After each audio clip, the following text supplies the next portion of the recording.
Thank you for joining us. This is Kathy for Getting Chatty with Kathy, and today I have somebody that I met for 5 years at least. I was trying to count how long I have known you, and yeah. Has it been 5 years? 5 years. Oh, goodness. So I have in today Danny Baer. He is a wonderful, good energy guy that has humored me when I've been green or drinking or bowling. Like, he is a wonderful, wonderful, wonderful guy. And one of the things that he doesn't shout out enough is that he works, and I think his family might own the Glencairn Bolodrome, is it? Bolodrome. And so the reason why I know about it is I've been bowling on a bowling league on Tuesday nights for the past 5 years. So every Tuesday, Danny's there serving up drinks, giving me I always want candy. Diabetes is definitely going to hit me someday. And he's always just kind of running it with like a cool vibe, like, so it's stride. So anyways, I think that this bowling alley is probably one of the most perfect places to hang out in Regina. I have spent many hours, and I would recommend you guys checking it out, not just as a place to, like, you know, have birthday parties, but a place to maybe burn off steam after work. Like, I tell you, after hitting some balls, it feels pretty good. I also could say there are many leagues there. Whenever I go in there, there's at least 10 lanes filled with either a group of elderly ladies or a group of men or a mixed league or kids or Special Olympics. Like, I mean, there's a ton going on there. So Danny, thank you for saying you would come on to this show. Well, thanks for having me. And I would love for you today to just kind of explain how you got into bowling. Yeah, I never really got into it. I was more so, I guess you could say, forced into it. So osmosis. Yeah. So I guess I'll give a brief history. Back in like the 80s, my grandparents were from Medicine Hat, and they decided to join a bowling league. And from there, they became really good friends with the owner of that said center, which led to them becoming partners with that said owner, which eventually led them to own a bowling alley in Regina. Now, if a lot of people that were around in the 80s, 90s in Regina, there was a bowling center downtown Albert Street, right beside, like, on 13th Ave. I think it's a parking lot now. Oh, wow. Yeah, you're right. It was like, I remember. Yeah, so... and also by the General Hospital, I think there was one. Yeah, there's been a few, but... Or was that the Pasqua, actually? I lied. Yeah, either way. I mean, anyways, so they had owned this 13th Ave one for probably around 10 years. And then one day, a bad winter storm with the wet snow, roof caved in. So just, happened with the insurance money. They ended up, at the same time that Glencairn was for sale. So my grandparents ended up buying it with my parents. Yeah, so they bought it with my parents, they bought in, and then my parents fully bought in and took over 2007. When they retired, your grandparents? They retired, yeah. And then here we are today, and hopefully, I mean, my parents have been talking about retiring for a few years now, so maybe the next step's coming, but I'm still young, so we'll see. But it's just not immediate family. Your aunt works there, and I always think she's your mom. Yeah, my aunt, yeah. And so who else? Is there more family members there that we don't know both about? Both my sisters did work there. They don't anymore. But, we are a pretty small staff, so we only have like 10 people max, so we all become like a big family. You have, and they're really, really nice. Yeah, we try, it's funny, we hire mostly only bowlers that we have grown up and have grown up in the bowling center. That's smart. Yeah, because then we just get a good idea of who they are and who their parents are and just stuff like that. So yeah. So and then just naturally, owning a bowling center, I've gone into bowling, and here we are. Well, you've skimmed over like quite a lot, so I'm going to dive back into you personally. So tell me about your experience with bowling. So I imagine mom and dad, they had the bowling alley. They're like, come on, Danny, like, hit some balls. Yeah. But did you join a league? Like, what did you do? There is a youth league we call it the YBC. That's where kids can join a league. And Youth Bowling League, I'm assuming? Yeah. They call it's the Youth Bowling Council is what it actually stands for, but it's all across Canada. Oh, wow. Yeah. So these are like, you can compete in national, provincial events, all that sort of stuff. So I joined when I was 3.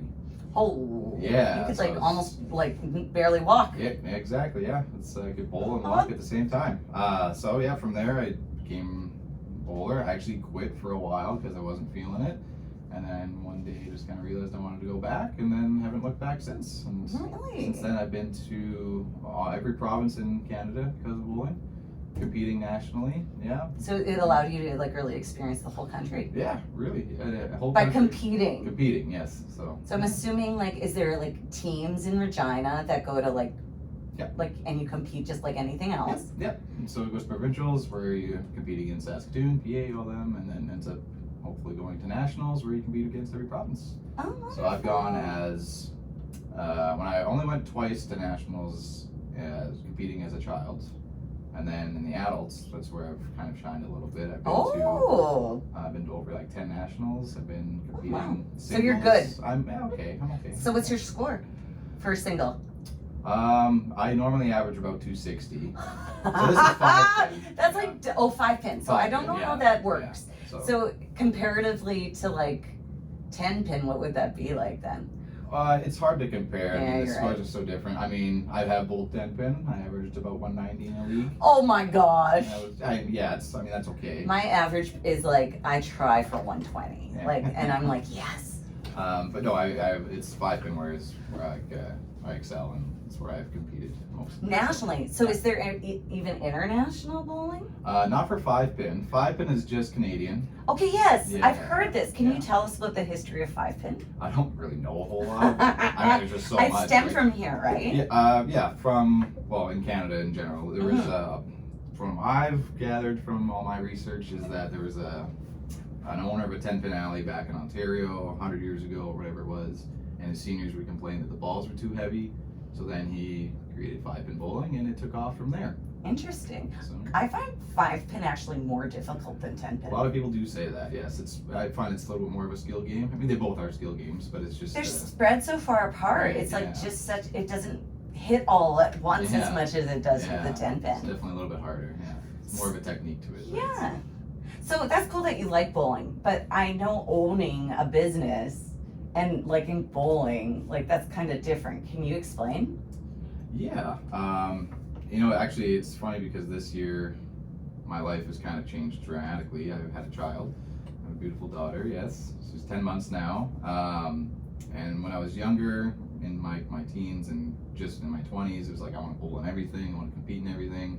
All I want to do is bowl, and Really? do as much as I can. You're a bowl junkie. Yeah, and now it's like it's really much on the back burner. I want to Priorities. Yeah, I want to spend time with my family, and now it's becoming more of a business owner. I don't have time to bowl as much, so You're thinking about paying for stuff now, Yeah. diapers Yeah, and all exactly. that fun Yeah. stuff. and it's I mean, just owning the business, I get to kind of look at all aspects of bowling, and I can really see, a lot of different views.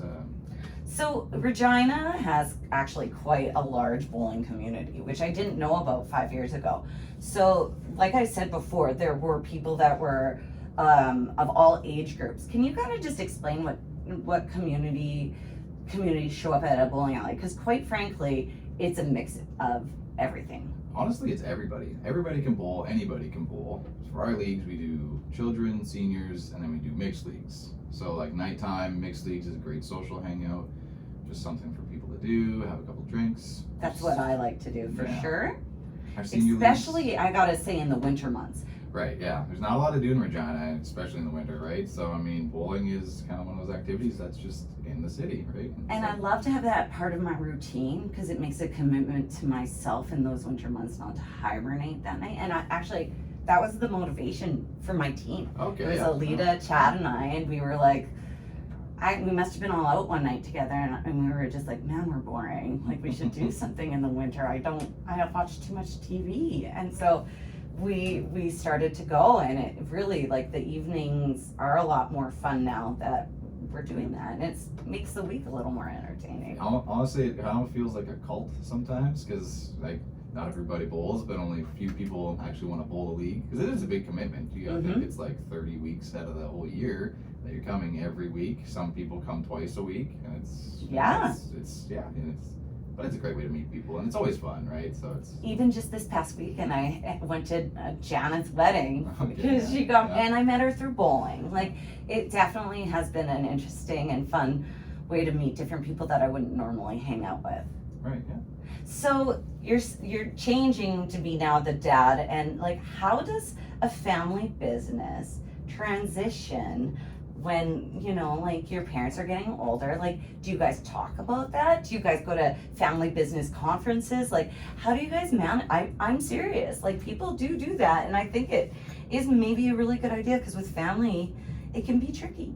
It is tricky, and it's funny because we've had this conversation more lately because my sisters don't work at the bowling alley, but it's still part of their inheritance. Totally. Right? They still deserve Your every parents bit of it. and had worked their whole life, I'm imagining, while you were Yeah. growing up. So it is a little bit of a tricky situation of what they want to do, because obviously, like, I'm Do the one. you want it? I do want it. I mean, otherwise Well, I that's wouldn't be good. I working. didn't Yeah. know that. Yeah, I wouldn't be there right now if I didn't want it, right? So, but like both my sisters, my sister Jess, she lives in town. She has a great job, and she has a young one as well. So, and she bowls also like twice a week. So, I mean, she's obviously going to want some part of it. And my other sister, she lives in the States, and they want to come back, and who knows what's going to happen with them, right? So it's hard to. And it's an evolving business too. I It is, remember, yes. like, right before COVID, sorry about your timing, you started to renovate. So can you tell us about, there was a business, I believe, upstairs, and I don't know what happened from there, but it ended up that you guys took over for there. Yeah, so there was like a little bar restaurant. The lease just ran up, so they just decided to move locations, and then we decided, well, it's a good opportunity for us to try and take over. So we now have a bar restaurant above our center. It's all one big business, anyways. Right? Mm-hmm. So tell people what you did, though. It wasn't just, okay, you guys, it used to be ghetto up there. It was, it was Stats, Cocktails, and Dreams. And the dreams weren't good. Like, it was scary. And no offense, I'm happy that you guys took ownership, because the food quality has astronomically improved. And it's also such a smart model, because you can now go downstairs and have your menus and provide food for the people there. I think that's super smart. Yeah, we just did a giant reno. You know, we try and do something every summer, because in the summers there's so much to do in Regina, and the weather's nicer. We slow down a lot in business. So it's just a good opportunity for us to kind of just upgrade stuff. So that's what we're doing right now. I mean, we do every year. So, I mean. What are you doing this year? Right now, so if you ever come to our center and you ask for a bumper lane, sometimes we don't have enough available. So we are now upgrading our center. All of our lanes will have bumpers. For those of you that are not familiar with the terminology of a bumper, what it is when mom and dad want their kids to bowl, and they feel like playing pool more than maybe bowling. So there's these bars that go all the way down, so your ball won't go in the gutter. Right. And honestly, I saw like a lot of like angles going on with my ricochets, children. Yeah. So you added that? That's great. Yes, we added to all our lanes, all our 5-pin lanes, sorry, half of our 10-pin lanes. Honestly, how many kids want bumpers on 10-pin? You know, a lot of them don't bowl 10-pin because we don't have bumpers.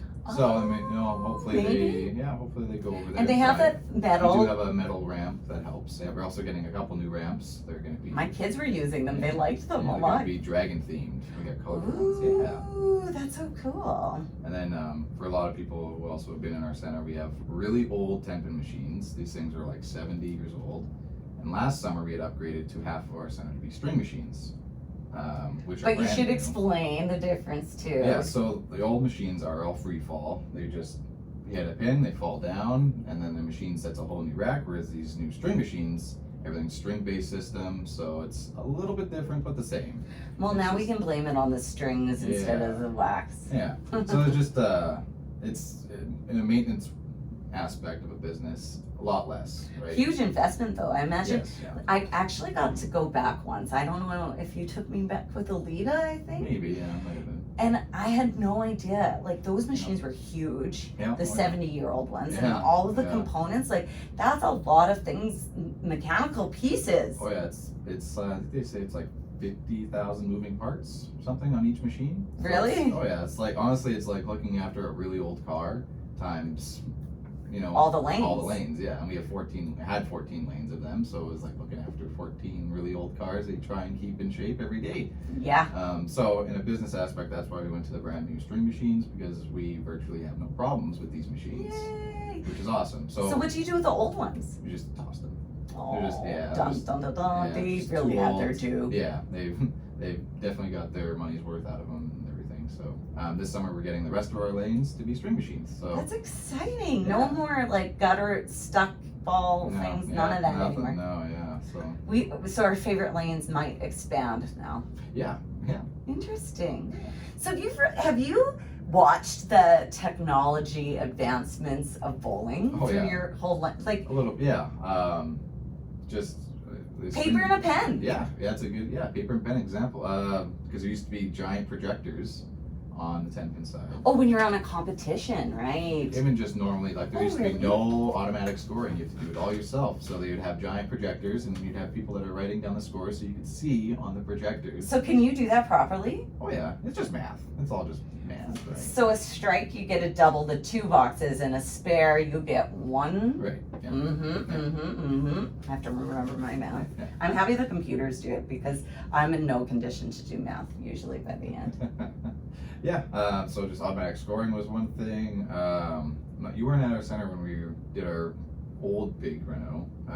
We used to not have the TVs for the scoring. Oh. It used to be the lower end. In the thingies. Yeah, and it used to be a really tiny screen that was like a 2x2. But that probably was like amazing when it first came out. Like you're like, Yeah, now we don't have to write it. Yeah, like exactly. This is huge. And now it's like those were just so clunky and old. And now it's like now we get the TVs, and now you have it's trains running across them, giving out free alcohol. I'm just wondering what the next step would be. I mean, there's nothing really yet that's. You know what? I've seen in LA and stuff, they have bowling alleys with like lazy boy couches. Yeah, it's very much like the comfortable. Yeah, like more of like a not a tournament vibe. No, not at all. No. Just come in and hang out, have a beer, throw a ball if you want, kind of thing. I don't know. I think that like bowling is such an evolution. I've learned how to kind of do it now, but over the years, also seeing different people. Like I feel like there's more people coming from from India. Like I see lots of people that are Punjabi and lots of new Canadians. Yes, and I think that's so exciting that they're out there doing bowling and doing something. Yeah, and I have to ask somebody from India if they have bowling there. They do. Oh yes. Oh yeah. And that's why I think they so when they come in, they never do 5-pin. They call it kids bowling, which is funny, kids right? Bowling. Yeah, and it's like, it's not kids bowling, it's just different. It's Canadian, right? But they do 10-pin because it's probably what they're most familiar with, and that's what they have back home, right? So I mean, that's what everybody has back home. It's fun too to watch because the groups of people from that area of the world seem to be a lot more animated than we are. Yeah. So like they congregate around and like it's more of a conversation. It's so fun to watch. I just think it's such a great place to really meet people, see different people watch, like even Saskabilities and that sort of. Why don't you talk about that a bit? Yeah, we have actually one of the largest Special Olympics bowling programs in the country. We have like 300 different individuals that come every Saturday. What? 300? Almost, yeah. Yeah. I love it. Yeah, we do 5 different shifts, and we fill the entire place full of special needs, and like we have awesome volunteers that do all the work. Coordinating, that's a everything. lot. Yes, exactly. And they have, we had Sask Special Winter Games at our center this year. Regina took gold, which was awesome. Woo-woo. Yeah. Our special needs program is awesome, and like it's really only wheelchair accessible bowling alley in the city as well. That's awesome. Yeah. So the ramp thing, somebody on a wheelchair could use to Yeah, bowl. use it to bowl. And you guys, like what I'm talking about with the ramp, it's kind of like if you envision like kind of like molded ramp that has like the ability for a person to put the ball, on top of like the ramp, and then it swirls down onto the lane. Think of like an elephant trunk. Yeah, my kids quite like it because you don't have to then swing the ball, but it still requires you to aim and coordinate what you're doing, and even the velocity you can control. Yeah. It's interesting. Yeah. So one of the things that I've been talking about and I keep on saying to everybody is that there's so many good things in Regina, and it's like we got to shout it out like more because we're not doing a good job of it. Support local, Yeah. So I really want people to think about that when you're thinking of an activity or going out and doing something. You could go somewhere and you can also like help, you know, the community, giving them opportunities to have better bowling lanes for, like, it's just a full circle thing. It It's is, really yeah, quite an yeah. amazing thing. The money that we get, we always put back into it to try and just give a better experience for everybody Improve that comes in. it. Yeah, that's right. So what brings you passion? Is it, you know, just making sure it's a great experience for people? Or is it, like, why do you do this? Is it for your family? I mean, okay, first and foremost, yes, it's the family business. The second part, you know, it's a good money. It's a business, right? It's owning a business and being young and wanting to own a business and, you know, getting out of debt is always, you know, A good thing. always a good thing, yeah. And then another thing, like, I just, you know, I think bowling's in my blood, you know. I think it's just what I was meant to do. So. You know, once you get there, it is a community. It really does. is, yeah. I can, and I understand even like the leaving and coming back thing that you did. I remember when I was a kid, I did ballet every day, like 10 hours a week kind of thing, like tons of it. And I had to step away before I actually understood that it was in my blood because I grew up with it. Right. Like you didn't have a choice. So you have to actually allow yourself to believe that you want to do it versus like, oh, I do it because my mom and dad put me in it when I was 3. Yeah, no, I actually do very much love it. I do. You know, I couldn't think of my life any way other. Like, I've met so many friends and I call them family now, right? Just, yeah. Well, and I think you also have this like energy about you that when you're there, it's very easy to just enjoy your time there and you're personable. It is fun, you know. I mean, when work is fun, it doesn't really make it work anymore. So Exactly. Mm. So where do you want to see Regina, say, in the next 10 years and maybe with your business, and where do you want to go? obviously, I want to own the center. Boom, yeah, Danny. Yeah. Owner Bolorama. Just wanting to Bolodrome. make it, yeah, Bolodrome, yeah. Sorry. Make it better, upgrade it, and then just giving back to the community a little bit. You know, I've always wanted to see a growth in the kids bowling. I've always Okay. wanted to try and do more for it. So hopefully So that what's happens. kids bowling these days? Is it you come in not Saturdays, I'm assuming? There is actually. You can fit some Saturdays in with Well, that's all. when we do our youth leagues is Saturday mornings. Oh, Yeah. and you've mentioned this to me because I got 2 little ones You that do, could yeah. be. And they would like it. I'm sure they I would. meet lots of friends. And it's funny because in the summer programs, we're not the only bowling center that does this. There's a If you do- summer program. Yeah, it's called Kids Bowl Free. What? Yeah, so it's a Tell summer me more. program. I believe every center in Regina does it. You just got to sign up online. You just give them some, you know, your address and some info or whatever. You sign up your kids, and they get 2 free games of bowling every day in the summer. Every day Every day. at Like any that. bowling alley. At any bowling alley. I believe. You have to How check. do you but make money off of that? so we still have to charge for shoe rental, Good. and then the concession sales. Ah. Right, so you come in, you probably want something. You guys better buy something. If you're bowling there for free, I want you to buy popcorn Yeah. and at least like 1 or 2 drinks. And I'm a big fan of their iced tea. I think I've bought more iced tea than anybody ever. Yeah, so it's a great summer program. You know, everybody should be doing it. And Do you doesn't have just like anybody there to show them how to bowl while they're there? Unfortunately not. It's a big volunteer program to have someone specifically there to coach. And just a lot of people yeah. don't want to give up their summertime, right? You're So- right, you're right. I wouldn't want to sit in a bowling alley all day if I was on summer break. So, but what you're saying is mom and dad, if you're looking for something to do, you can actually take your kids into a bowling alley if you sign up If you sign up, online. yeah, And as is long that as you through sign up. SAS Bowling or something? It's its own website. It's called kidsbowlfree.com. And Wow. it's actually like a whole North American project. So it's Seriously. It's not ours. We just support it, right? I love that you support it because Yeah. really, like they say, like if you get kids off the streets fussing around doing silly things and give them actually real activities to do, Something to do, yeah. you stay out of trouble. Yeah. I didn't know you guys were doing that. You need to promote that more. We've done it for before COVID, so it's been at least 4 years that Yeah. we've been doing it. But again, like, so my parents are very old school. They just have never advertised. Just not something they've ever. But you done. haven't had to. You haven't had to. Yeah, that's right. That's a luxury. Yeah. I'm advertising. It's like crazy these days. It feels like, and I wish I didn't have to. Yeah, I get it. Yeah. Yeah. We've had lots of arguments, you know. Being working with your family every day, we are very close, but we do have our differences. Totally, and it's like managing each other's like what they want to do and you Right. want to do, and Right. your Yeah. wife too, I imagine. Yeah, yeah. So it's just a Dynamic. nice little balance of everything, right? So, Yeah. Do you find like your dad's the head of the conversation, or is it changing? I think as I get older, it changes. It's a little bit. It's both my parents, right? It's really much like they both get like 49%, and I get the last 2% of a say, kind of thing. At least you get a bit of one. I get a little bit, yeah. I've had a few good ideas that we're gonna I'm try sure. and improve, right? So And I think with your lens, it's just a different lens. it is, yes. Yeah. And that's going to be the beauty for when your daughter maybe wants to take over. Exactly, yeah. Hopefully, yeah. She will. We better be out bowling still and not like sitting in houses picking our noses. I'm so over that. Yeah. So it's been, COVID was tough, but it was tough for everybody. So Still, it's ridiculous what happened.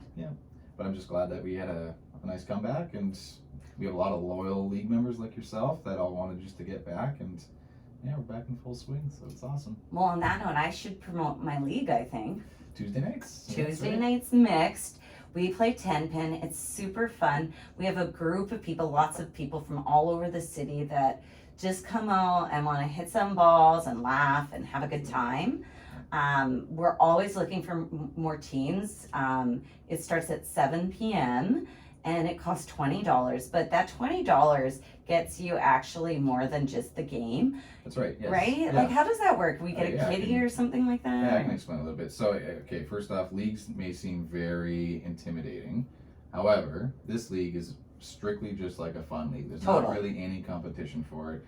And it's really like, when I say like 30 weeks out of the year, it's like, that's a big commitment. You can also commit to like half a year, right? Which is, 16 weeks. It's a nice little, do the winter, then you got your summer or spring or whatever. But yeah, so it's 20, we increased it last year. Yeah. It used to be 15 and we went to But 20. I thought that when you increased it, like for one evening of entertainment, like $15 or $20, you're still laughing. That's right, yep. So out of that $20, the bowling center takes Their cut. our cut. I think it's around $13-ish for the 3 games of bowling. It always depends on how many games you do. It's always 3 games per league, but some leagues do 4 or 5 or whatever, right? They're quick. Yeah. So our league we do, or that Tuesday league we do 3 games. Let's just say it's 14, just to make it simple. The last $6 out of that 20 goes into what we call prize money, which then goes all back to the bowlers. So you guys just collect money out of your 50-50, what you do every week, or the prize money that you collect, which pays for like prizes, food parties, booze, all that sort of stuff that we do at the end of the year. So it's always kind of like a collective. Yes, it's kind of something for us to all look forward to, and it's a really neat way to collect and make it more than just bowling. Yeah, that's right. And so I want to really thank you for having a space for us to go that's like fun and safe and supportive, and nobody judges anybody, and it's just a really happy place to be. And it's because of your energy. Oh, thank you. Well, thanks for joining. I can't believe it's been 5 years. I know, time flies. I know. I mean, we skipped like 2 years because of COVID, I guess. It's true. We tried. Yeah. Anyways, thank you to all of you listening out there, and if you would like to hear this at a different time, you can check it out on qcgifts.ca. Thanks again. Thank you. Awesome. Cool. Hopefully I did good enough for you. You did it perfect. I hope I didn't ask anything that was... It's hard because like talking about bowling for half an hour is one. Like it's okay, but it gets a little like, okay, what are we saying right now? Like, have we said that already? Yeah, or... I'm pretty open with everything, especially the business side of stuff. Well, and the business side of stuff is pretty like interesting with, what's it called? Like with family